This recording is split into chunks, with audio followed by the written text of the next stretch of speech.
Bihari Jaya Radha Madhava Kunja Bihari Jaya Gopi Jana Vallabha Giridhari Jaya Gopi Jana Vallabha Giridhari Jaya Gopi Jana Vallabha Giridhari Jaya Gopi Jana Vallabha Giridhari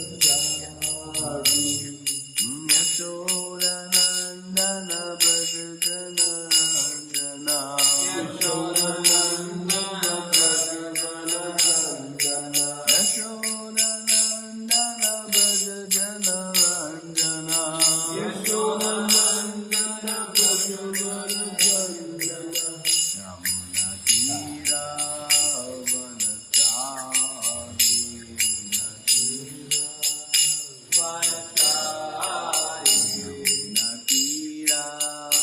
Vanachari Yamuna Tira Vanachari Jaya Radha Madhava Kunja Bihari Jaya Radha Madhava Kunja Bihari Jaya Radha Madhava Kunja Bihari Jaya Radha Madhava Kunja Bihari Krishna Hare Krishna Krishna Krishna Hare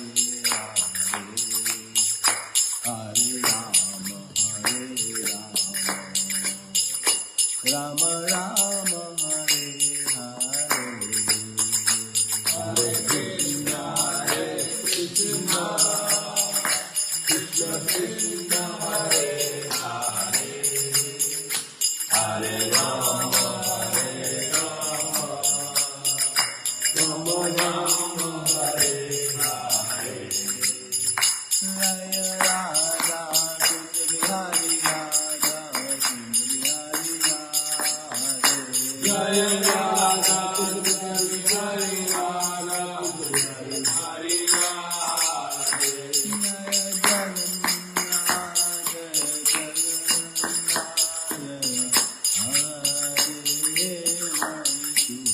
Jaya Jagannatha Jaya Jagannatha Jaya Balladeva Jaya Subhadra Jaya Srinathaji Jaya Balagopala Srinathaji Jaya Guruvara Jaya Srinathaji Jaya Balagopala Jaya Srinathaji Jaya Guruvara Jaya Gauranita Jaya Gauranita Jaya Gauranita Jaya Gauranita Jaya Gauranita Jaya Prabhupada Prabhupada Prabhupada Jaya Prabhupada Jaya Prabhupada Jaya Prabhupada Jaya Prabhupada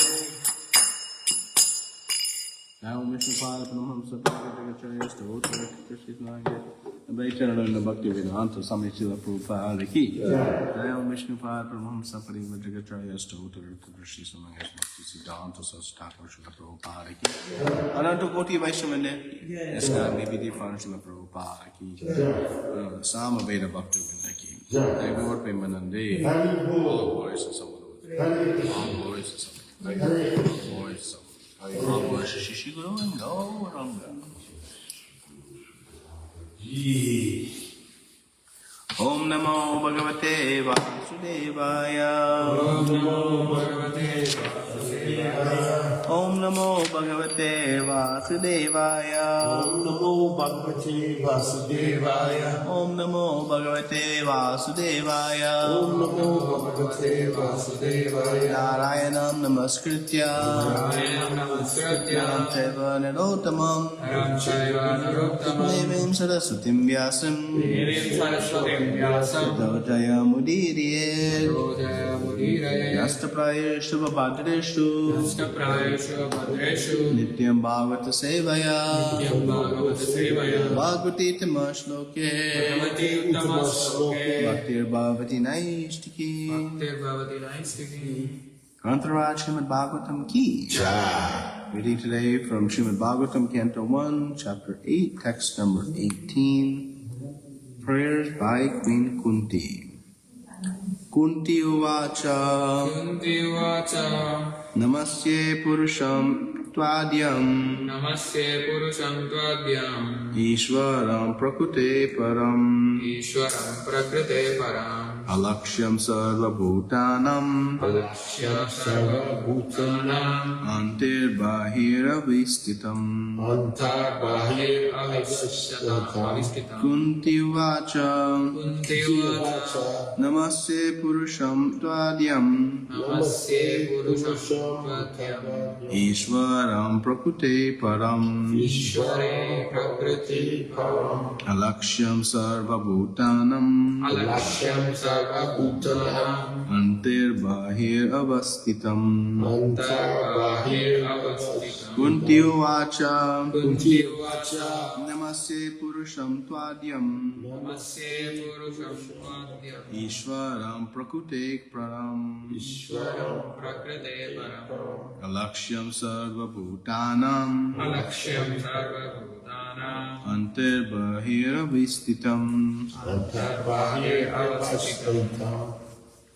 Kunti Uvacha. Namaste Purusham Tvadyam. Ishvaram Prakrite Param. Alakshyam Sarva Bhutanam. Antar Bahir Avastitam.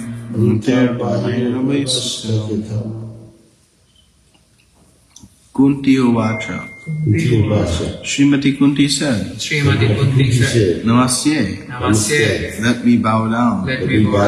Purusham. The Supreme Person. Tva. You. Adyam. The original. Ishvaram. The controller. Prakute. Of the material cosmos. Param. Beyond. Lakshyam. The invisible. Sarva. All. Bhutanam. All of living beings. Anta. Within. Vahi. Without. Avastitam. Existing. Translation and purport by His Divine Grace, A.C. Bhakti Vedanta Swami Srila Prabhupada. Srila Prabhupada Ki. Shrimati Kunti said, O Krishna, I offer my obeisances unto you because you are the original personality and are unaffected by the qualities of the material world. You are existing both within and without, yet you are invisible to all. Please repeat. Shrimati Kunti said, O Krishna, I offer my obeisances unto you because you are the original personality and are unaffected by the qualities of the material world. You are existing both within and without everything. Yet you are invisible to all. Purport. Srimati Kunti Devi was quite aware that Krishna is the original personality of Godhead, although he was playing the part of her nephew. Such an enlightened lady could not commit a mistake by offering obeisances unto her nephew. Therefore she addressed him as the original Purusha beyond the material cosmos. Although the living entities are also transcendental, they are neither original nor infallible. The living entities are apt to fall down under the clutches of material nature, but the Lord is never like them. In the Vedas, therefore, he is described as the chief of all living entities. Nitya Nityananam Chaitanash Chaitananam. Therefore, he is addressed as Ishvara, or the controller. The living entities, or the demigods like Chandra, Surya, are also able to control, to some extent, Ishvara. But none of them is the supreme Ishvara, or the ultimate controller.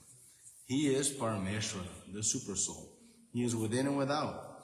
Although he was present before Srimati Kunti as her nephew, he was also within her and everyone else. In the Bhagavad Gita 15:15, the Lord said, I am situated in everyone's heart, and only due to me one remembers, forgets, and is cognizant, etc.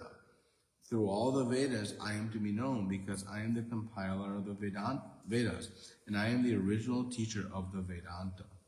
Queen Kunti affirms that the Lord, although both within and without all living beings, is still invisible. The Lord is, so to speak, a puzzle for the common man. Queen Kunti experienced personally that Lord Krishna was present before her, yet he entered the womb of Uttara to save the embryo from the attack of Ashwatthama's Brahmastra. Kunti herself was puzzled about whether Sri Krishna is pervasive or localized. In fact, he is both, but he reserves the right of not being exposed to persons who are not surrendered souls. The checking curtain is called Maya energy of the Supreme Lord, and it controls the limited vision of the rebellious soul. It is explained as follows. Om Jnanatirmirandasya Jnananjana Shalakaya Chakshuram Militam Yena Tasmai Shri Gurave Namaha Shri Chaitanya Manobhishtam Sthapitam Yena Bhutale Swayam Rupa Kadamayam Dadati Swapanantikam Vandeham Shri Guru Shri Yuta Padakamalam Shri Guru and Vaishnavanscha Shri Rupam Sagajatam Sagana Raghunatam Vitam Tam Sajivam Sadvaitam Savadutam Parirasaitam Krishna Chaitanya Devam Shri Radha Krishna Padan Sagana Lalita Shri Vishakam Vitamsta He Krishna Karuna Sindhu Dina Bandhu Jagatpate Gopesha Gopika Kanta Radha Kanta Namostate Tapta Kanchana Gaurangi Radhe Rindavaneshwari Vishapanu Sate Devi Pranamami Hari Priye Vanchakalpadrubhyascha Kripa Sindhu Bevacha Patitanam Pavanebhyo Vaishnavebhyo Namo Namaha Namo Vishnu Padaya Krishna Prastaya Bhutale Srimate Bhakti Vedanta Swami Namine Namaste Saraswati Devi Gauravani Pracharine Nirvishasam Yuvadi Pashatane Shakarine Jai Shri Krishna Chaitanya Prabhu Nityananda Shri Advaita Gadadhara Srivasadi Gaur Bhaktivinoda Hare Krishna Krishna Krishna Hare Hare Hare Rama Rama Rama Hare Hare.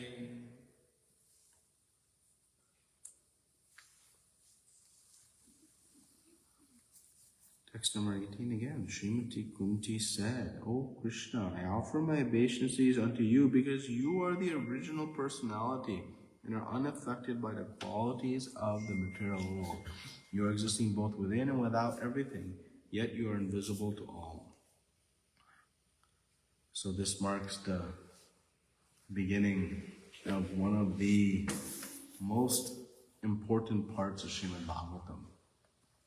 This verse is the first verse of the prayers of Queen Kunti. And these prayers are studied by our acharyas exhaustively, extensively, I should say.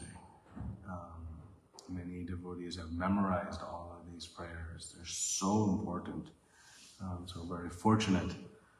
By the mercy of Srila Prabhupada, his unlimited compassion, he is making us aware of these very powerful prayers through his presentation of Shrimadbhagavatam to all of us.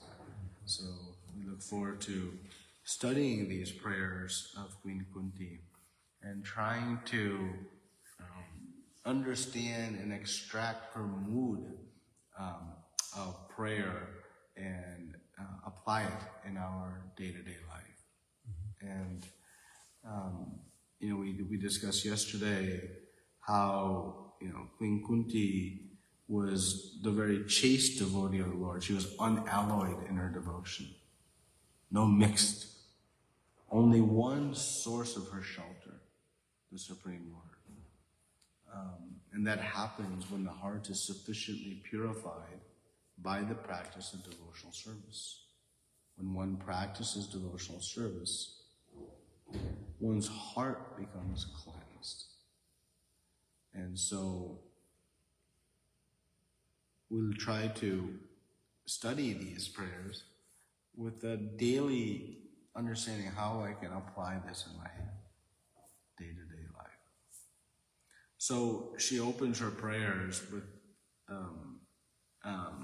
like we see in the opening of Shrimadbhagavatam, this Janma Adhyasya Yato Anvaya Adhitara Sampagina Swala Tene Brahma Adhikaya Mundiya Surya. That Srila Vyasadeva is establishing Krishna as the Supreme Personality of Godhead, as the giver of knowledge to Lord Brahma, as someone who even bewilders the demigods, and establishes him as the object of our meditation. So he establishes that fundamental overarching tenet, and then provides multiple prayers after that. So Kunti Devi, the same thing. So she's opening with a single statement. You are the Supreme Personality of Godhead, the original personality, right? And you are not influenced by the quality of the modes of nature. So Prabhupada reminds us that Queen Kunti is actually, in familial terms, senior to Krishna, right? She is the aunt. So an aunt sits beside the mother in our Vedic customs in terms of offering blessings and prayer. And it is the duty of first the child, the duty of the child is to offer obeisances to mother and father daily. That is our Vedic custom. You see, like in Ramayana, Lord Ram, every day would go and offer his obeisances first to Dasharatha, and then go to the chambers of each of his mothers. Not just Kaushalya, but Kaikeyi, Kaushalya, all of them, and offer obeisances to his mother. And this is actually our Vedic tradition. Both mother and father, one offers obeisances. And when one meets their elders, their aunts, uncles, grandparents, they offer the same respect. Because one understands with great gratitude that their position in this world is due to the sacrifices and blessings of their prior lineage. Now this custom is so, if you speak like this in Western culture, they'll be like, are you crazy? It's so foreign. I remember myself, I grew up in America. I grew up kind of, walking on two lanes, right? Managing this and the idea of when I came to understand this principle, and I started offering obeisances to my parents, I was admittedly a little uncomfortable. It was like a little embarrassing. And in hindsight, I think how stupid that feeling was, how ridiculous. I'm embarrassed by that feeling of embarrassment, okay. Right? Because, how much mother and father give us, why there should be some hesitation. But we can see how when culture or Maya covers our intelligence, what seems so obvious feels so Opposite. Right? So, we have to be mindful that's why if we apply our own comforts to the practice of devotional service, we'll be led astray because we are conditioned by these environments and these principles that are anti this. Even if you go to India now and you offer obeisance to your mother and father, people will look at you. Right? They'll think you are old-fashioned. Oh, okay. What happened to you? What happened to you? Get with the modern times. India's being westernized too? Terribly. It's worse. It's worse. It's worse in India because they're going so much countercurrent that they go overboard. Here, at least, it's still tolerated. In India, you try to practice Krishna consciousness, your family will berate you. It's so. But again, not the point of this discussion today.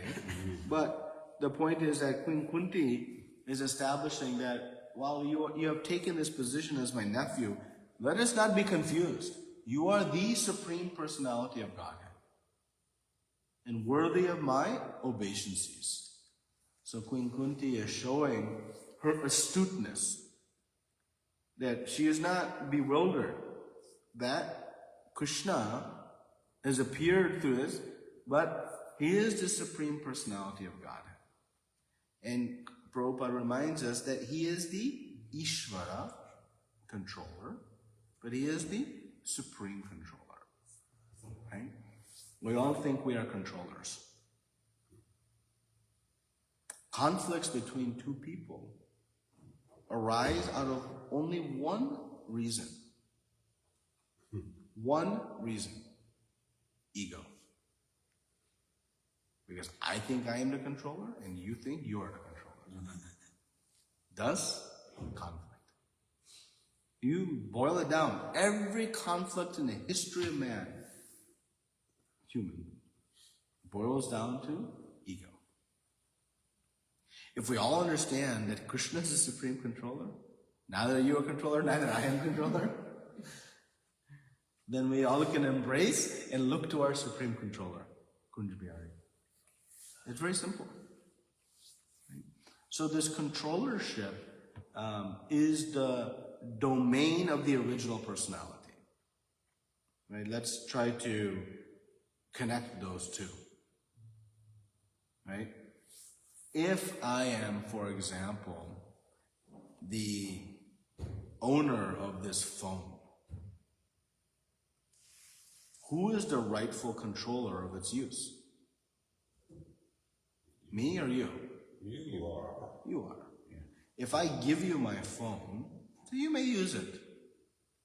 Who is still the ultimate controller of this phone? The owner. You are. Me. Because I can say, give it back. Right. Right? So even though you're using it, who is the controller? Me. Because it's my phone. Right? So similarly, now the reason I am the controller is because I am the proprietor. I am the owner.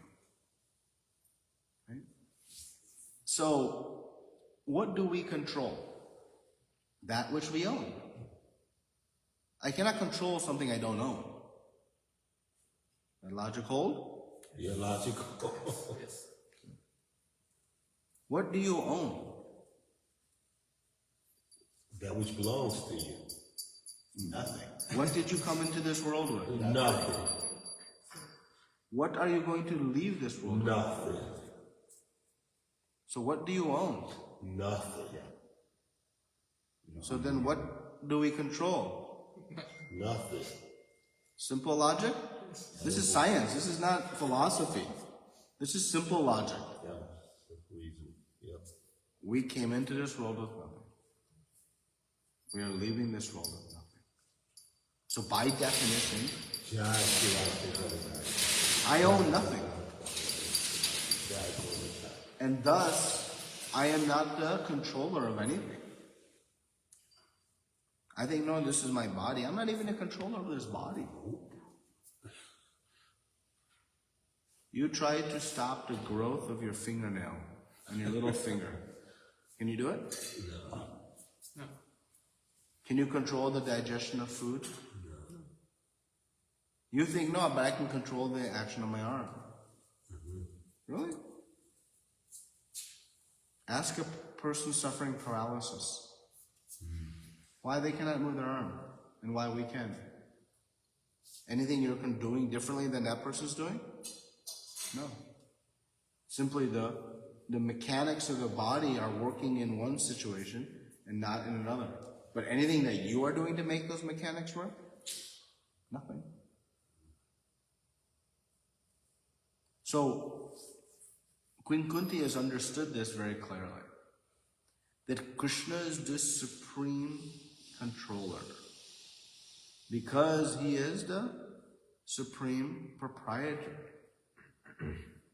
And why is he the owner? Because he is the source of it. Right?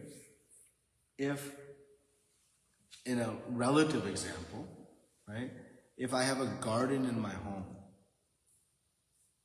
and I grow nice vegetables, and then I prepare a nice offering for Kunj Bihari. But again, take this in relative terms.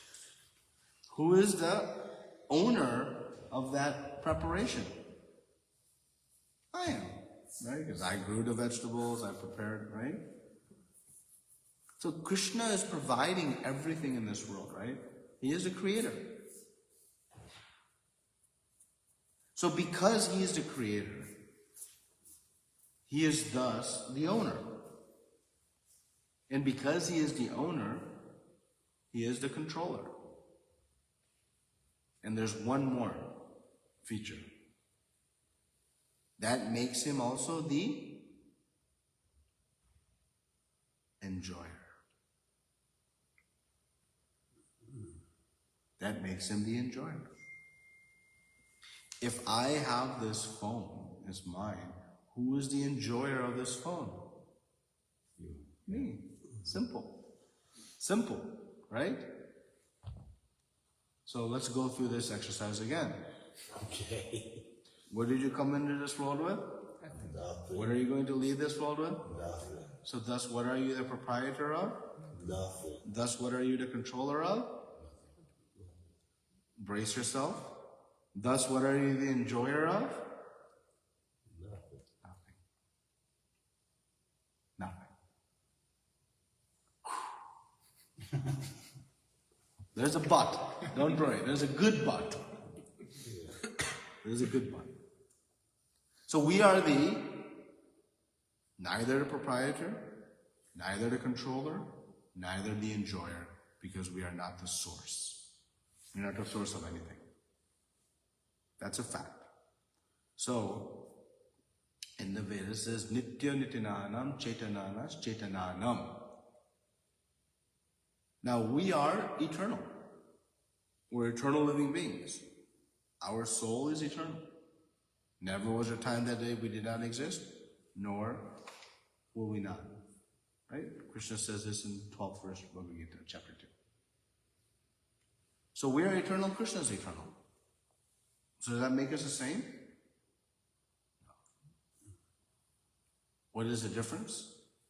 We are eternal, he is eternal. Nitya Nitinanam. But among eternals, he is the supreme eternal. Eko Bahanam Vidati Kaman. This verse says, Eko. Eko means one. One of these unlimited eternals is maintaining all other eternals. So, because I'm neither the source, proprietor, or controller, or enjoyer, it means I am dependent. If I give you my phone to enjoy, are you able to enjoy the phone? Yes, well. Yeah. You can enjoy the phone, right? To some extent. To some extent. To the extent I allow it. Right? So you are the dependent enjoyer. Right? Your enjoyment is dependent on me allowing it. if I say I need my phone back, your enjoyment is cut. Right? So you can enjoy, no problem, right? But you always know you're not the independent enjoyer.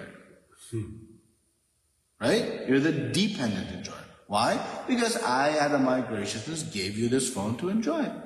And with common courtesy, common etiquette, you acknowledge that. And you may enjoy it, but no, in the back of my mind, okay, whenever I ask for it back, you have to give. That's common etiquette, right? So, while we are eternals, we are being maintained by this Supreme Eternal. Right? So Prabhupada writes in the beginning of this verse that, in the purport, the living entities are apt to fall down under the clutches of material nature. So what happened? We think we are the independent enjoyer. We think, this is my land. I can do whatever I so choose to do on that land. This is my house. I can do whatever I so choose to do in this house. This is my body. I can enjoy it however I so choose. So what we are trying to do? You are trying to enjoy my phone without my permission. We are enjoying whose facilities? Krishna's facilities. Without the common courtesy of working with the Lord's will. In fact, we are ignoring. We draw a boundary and say, this is my land. How the heck we can say it's mine? What I did to create this land. Well, I paid some money for it, I bought it. I paid some money to who? Some government. What's the government's claim of this land? You can keep pulling it back and ultimately get to the point nobody owns it. Okay. Except for Krishna. So if we acknowledge that, then we become perfectly situated. Now, I told you, brace yourself, right? Because what are we enjoyer of? Nothing. Nothing. How many of us want to be in that position? None of us. None of us? I want to be in that position. Okay. Why? Because I'm, enjoy misery and pain? No. Let's take it to the same example I always go to. When you're a child. When you're a child in the home, and if there is one ice cream cone in the house, who's going to enjoy that ice cream cone? Mother and father or child? Child. If there is one, toy in the house, who's going to enjoy that? Mother or father? Or child? Yeah. Mother and father are in that relative sense, the controller, the provider. Right. But who enjoys?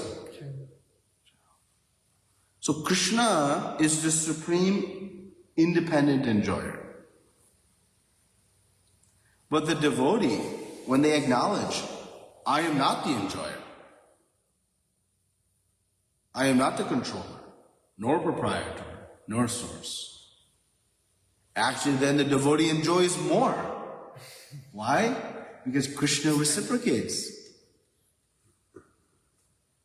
Those fools who are trying to enjoy this material world through the lens of their false ego, bewildered by Maya, are simply thieves, stealing the Lord's resources. What do they face in this world? Constant suffering, miseries, difficulties, setbacks. But when one, like Queen Kunti, recognizes Krishna is the original personality, then perfect enjoyment ensues. Because Krishna wants nothing more for his children but to be eternally happy. What is the only goal of a mother and a father? They will give up their own comforts for the comfort of their child. So Krishna is not looking to keep all these things he created for his own enjoyment. He is so anxious to give to his devotees. So when we are clear, he is the supreme Ishvara, we are the zero Ishvara. Zero.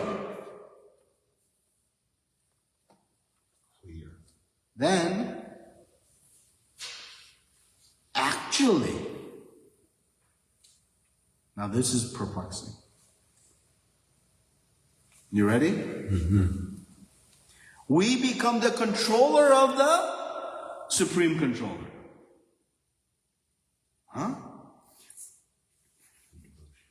When one acknowledges there's zero control and just surrender to Krishna in love, Krishna becomes so overwhelmed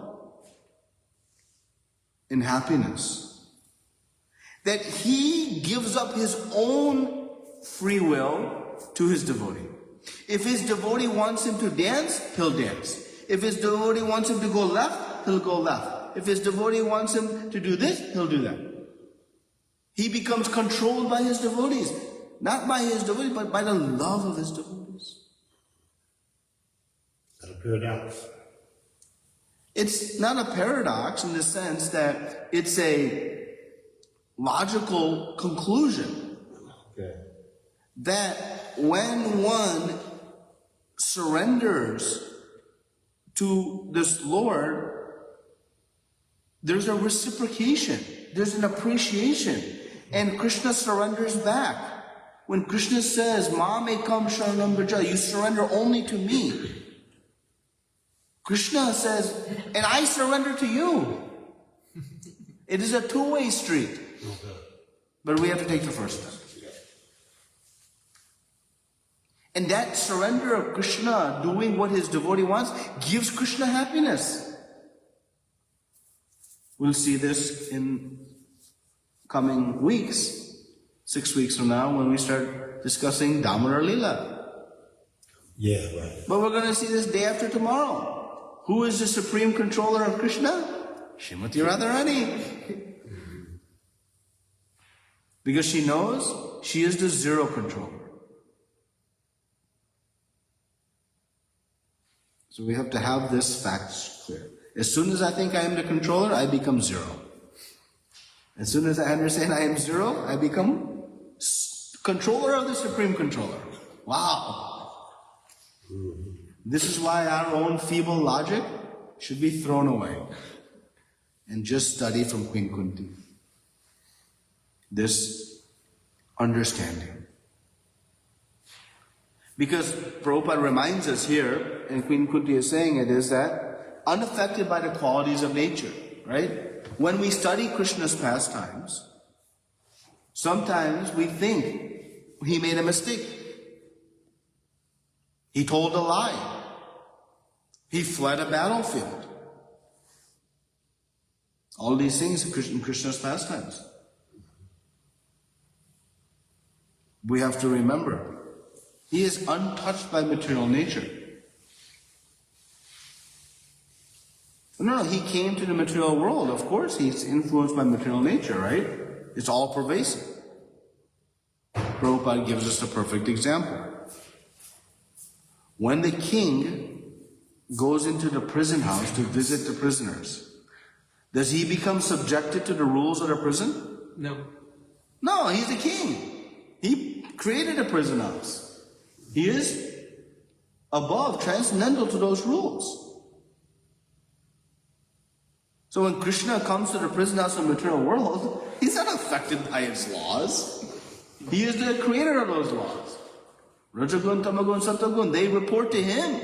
Not even to him, to his reports, like 3 layers down. So Krishna is never controlled by the modes of nature. He is the controller of the modes of nature. That's why the devotee is also not controlled by the modes of nature, even though they're in a material world. Why? Because they are serving Krishna. They have transcended the modes. Sagunan samitityatam, Krishna says in Bhagavad Gita. How? Bhakti yogena. By bhakti, one can transcend the gunas.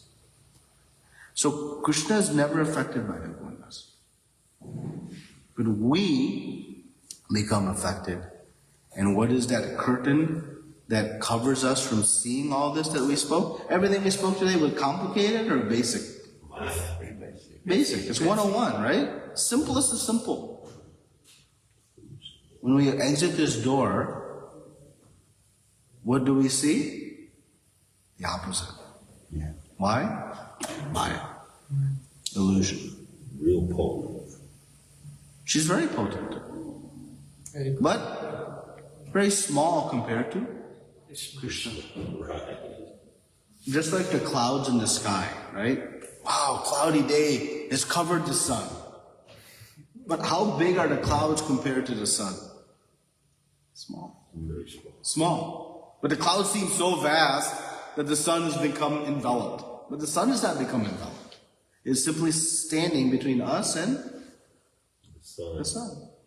Similarly, Maya is big, but in relation to Krishna, is small. So overcoming Maya is easy. Huh? That was easy. Krishna tells us it's very easy. Daivi Hesha Guna Mai, Mama Maya Dhratya. This divine energy mind is very difficult to overcome. But Mam Eva Ye Prapadyante. If you surrender to me, Krishna says, Maya Mitam Tarantite, you can at once overcome it. Not like after years and years, no, at once. Easily.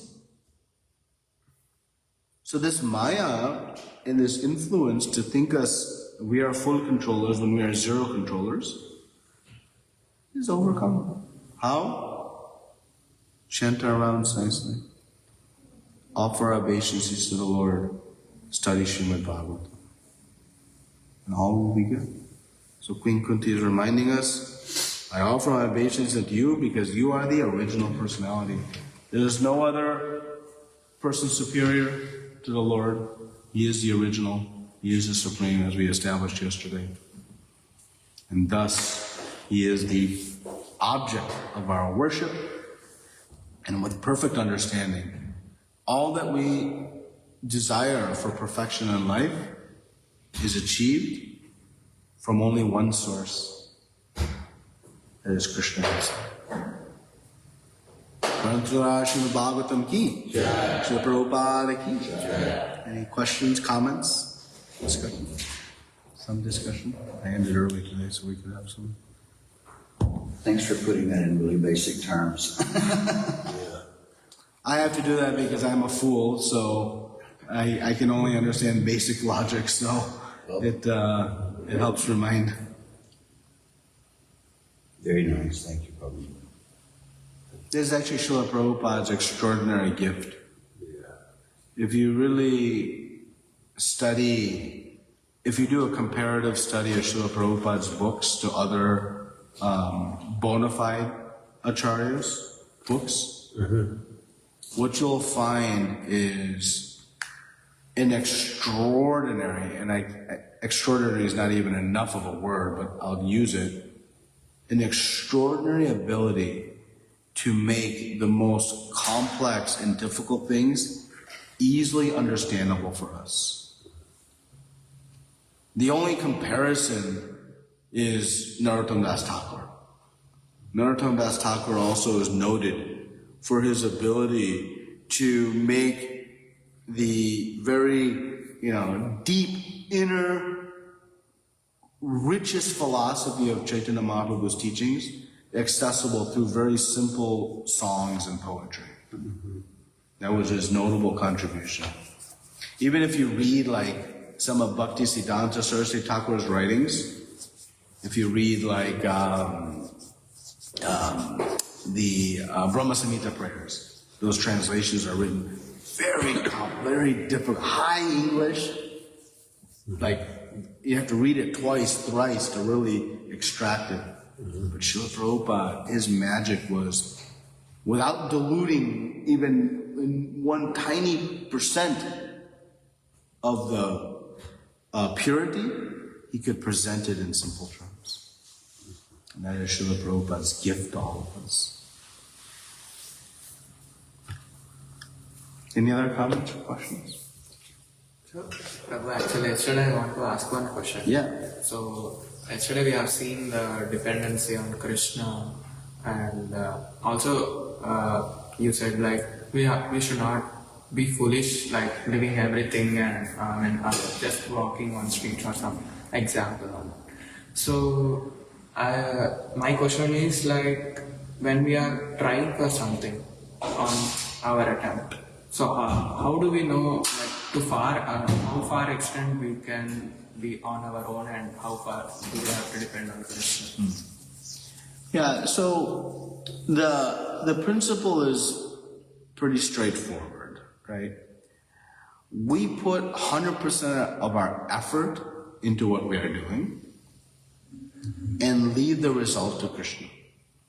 So if we are putting our effort in something, okay, let's put it in practical terms. I'm going out and I want to distribute books. My goal should be, I want to distribute books for 3 hours. That's it. Whether one book goes or 100 books go, that is between Krishna and that person. My job is to do my part, which is to put those books into as many hands as possible. Whether they take it or not, I don't know. So when I am endeavoring for something, right, our endeavor should be our effort. And we should be intellectually honest with ourselves. Because when we detach from the fruits, one of the tendencies is to become lazy. Well, if I don't get the fruits, I'll try. That's natural, right? If we go to the office and paycheck is not coming, how sincere are we going to work? Or not, right? So, Krishna warns us, Vigata Jvara, don't be lethargic. Because the devotee knows, no, I'm working for Krishna. But the devotee thinks that, okay, if whatever I'm working on, if it doesn't work, Krishna had a better plan. So it's faith in Krishna's plan that inspires us. So we don't become frustrated that, I went out to distribute books and nobody took books. Okay, Krishna had a different plan, right? We can also use that as a catalyst to, inspire us. Okay, maybe I should take shelter of another devotee who's doing really good book distribution. And I should learn from him or her, become inspired by it. See, in devotional life, the devotee becomes inspired by someone else's success, not envious. In whole material realm, when we see somebody successful, we become envious. But in the spiritual world even, there's competition. But that competition, it inspires others to serve more, not less. Prabhupada instituted this. He had the reading of the book distribution scores as a way, so-and-so did so many books. Not, let me now make it difficult for them to, distribute books so my number becomes up. Not like that. That is material logic. No, let me go serve them, beg blessings from them, and learn. Right? So, the point, getting back to the core of your question, we put our effort in, but we leave the result to Krishna. If whatever we are working towards doesn't manifest, we can understand, Krishna had a different plan. And you can take that to the extreme. In devotional life, you may be working on something, and someone may come and completely disrupt what you're doing. You are making a nice offering for Krishna. So much labor you've gone to acquire the fruits and vegetables. You've chopped them perfectly. You've cooked them perfectly spoiled, nicely. And then someone comes and puts a cup of salt in your offering. You become angry. You slap that person. Who's the supreme controller? Krishna. What you can do? Now, think in that regard. I made an extreme example just to make the point. You go and slap that person. That's option A. Option B, and walk away. Which option pleases Krishna more? B, for sure. So are you trying to make your offering to please Krishna or to please yourself? Please Krishna. Please Krishna. My offering was ruined, right? By somebody else's actions. But my opportunity to please Krishna was ruined by my action in response. That person putting the cup of salt in my offering didn't impact one bit my opportunity to please Krishna. In fact, it enhanced it. How? Because when I express tolerance, forgiveness, that action pleases Krishna even more. If that person had not come and put the cup of salt in my offering, and I made my offering to Krishna, some pleasing to Krishna would have happened. But when Krishna sees that my child tolerated such an offensive action by somebody else, which is going to please Krishna more? Second. So even when someone becomes inimical to us in spiritual life, that is an opportunity for us to actually enhance our pleasing of Krishna. But if I have some desire for myself, I'll become disturbed. Okay? So don't become disturbed when our efforts are thwarted, when our efforts fail. Have confidence, faith. And Prabhupada had many of his initial efforts failed. Right? To establish ISKCON, it was a miserable failure. But he wasn't a failure. He was the most successful. Why? Because he remained steadfast to the order of his guru. And he knew Krishna had a better plan. And how did Krishna's plan ultimately work out? Pretty darn good. We're all here living under Krishna's plan. We thank Kunj Bihari. Thank you. It's okay? Yes. Any other comments from that? Okay. If not, thank you. My Grantaraj, Shrimadbhagavatam ki jai. Srila Prabhupada ki jai.